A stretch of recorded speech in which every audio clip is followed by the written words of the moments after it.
Alright guys, our hymn lesson for today is Living for Jesus, a great hymn. And hymns, again, are great for sight reading. Even if you're not interested in the spiritual aspect of it, the notes, the musical value is immense that you can get from these as far as sight reading goes. Okay? So they're very useful for that. But anyway, let's listen to this hymn here. Living for Jesus, a life that is true, striving to please Him in all that I do. Okay. Hello, I'm Shawn Cheek. Welcome to my sight reading lessons for shawncheek.com. Right now, I have 132 sight reading lessons on the website for a beginner all the way through late intermediate. And these hymn lessons are something that I'm adding as well for sight reading. We're learning how to sight read music here, to read it faster, to read it better. If you are not a good reader and you're trying to do this, you need to do my beginner lessons first on shawncheek.com first and then graduate up to this. If this is at all hard for you, okay? Because I'm going to assume that you can read some music already and that you're not having to count up and you don't know what the notes are and you have to figure them out. You should already know what they are if you're doing this hymn here. There's flashcards and stuff on my website that you can download PDFs of all the lessons, okay, so that you can practice flashcards and so forth. Anyway, we're in 4/4 time, okay?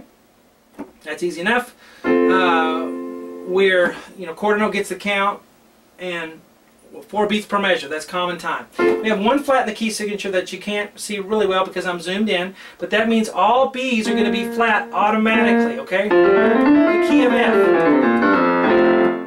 So all B's are flat automatically. And let's get going. We're going to start with the left hand because most of you struggle with left hand. So I like to attack the left hand first. So we quit faking it and we finally learn the notes and play our left hand right. So the F and the C are to start with. I'm going to use 5 and 2. You don't have to use my fingerings. They're just suggestions, but I try to give them to you when I can. F and C together.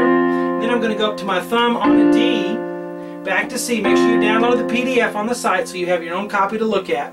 I used an old copyright expired 1800 something hymn. These are all public domain hymns.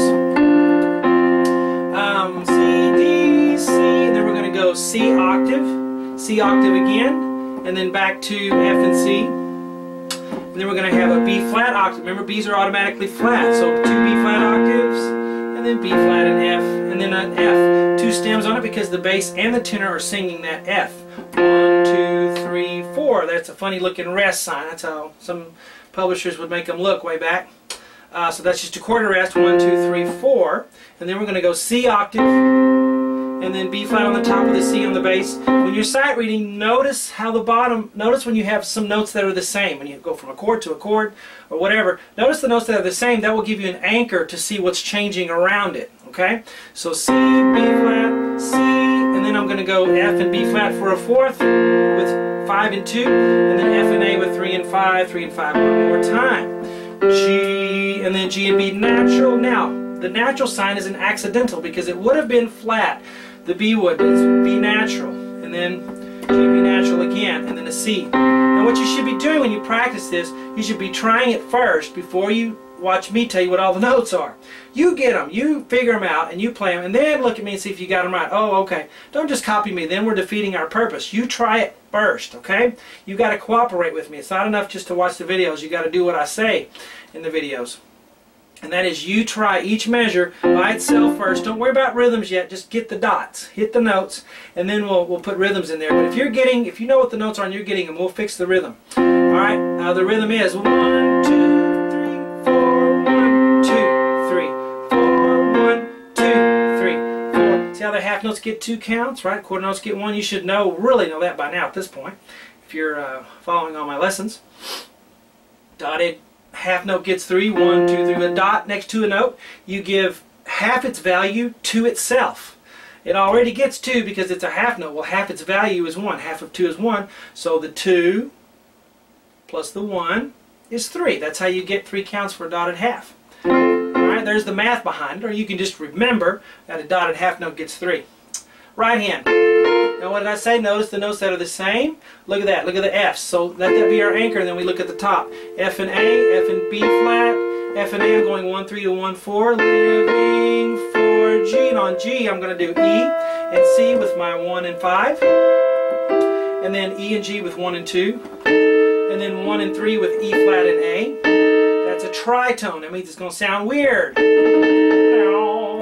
you do this, then it fits right in. But all by itself, it's kind of weird. Okay, and then we're going to go to D and B flat with 1 and 4.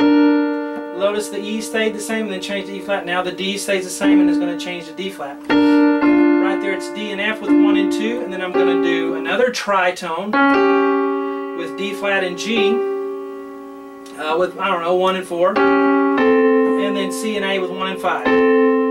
Now, striving to, look at the E's on the bottom that stay the same. 2 on E, 5 on A, G, A. Now I change to C's for the alto. So 1 and 5, C and G, C and F, sitting, nice, him, and all. Now all is going to be B natural and D. The B's natural, that's an accidental here. F and A, reach up with 3 and 5, all that, I. Now on I, we have a D sharp and a G.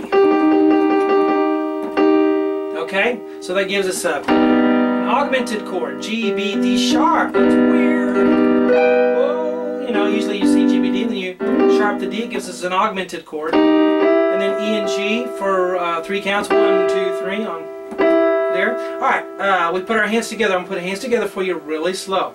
Ready, go. 1, 2, 3, 4.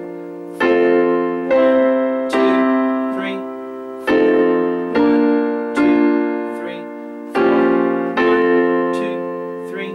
Rest. 1, 2, 3, 4. 1, 2, 3.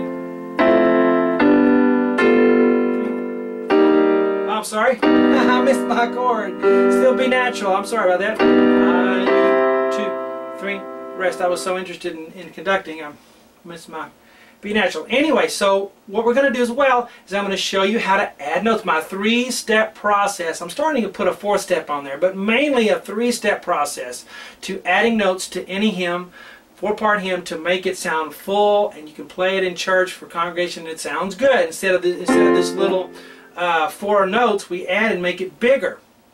Okay, it's my 3-step process, and I'm starting to add a 4th one. If you're on my website, you'll see these hymns added, and you'll start to be able to add the notes to it. So I hope you enjoy it, and I can only put the part 1 on here. Part 2, we'll finish the 4-part harmony. Part 3, I'll show you how to add notes to this great hymn. Talk to you guys later.